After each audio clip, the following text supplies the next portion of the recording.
So ayan guys, 'di ba kagahapon is tatlo lang yung ginawa namin. Bali ito yung pang-apat guys. So ayan, kable yung ginawa dito eh. Yan guys. Bali ang ginawa namin ngayon dito sa Laguna is dalawang 10-wheeler tapos dalawang 6-wheeler yung close van. So ito yung dalawang 6-wheeler. Tapos ito yung dalawang 10. So ayan guys.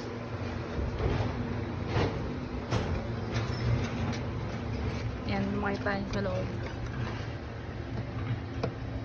Yan siya. So ayun guys, mangi tayo ng update dito. So sa nga pa to na truck guys, 10-wheeler. So ano pa? Pinalitan natin ang ano na, keyboard. Nang? Keyboard. Yan. So okay na siya ngayon. Okay na. Ayan, okay na siya ngayon guys.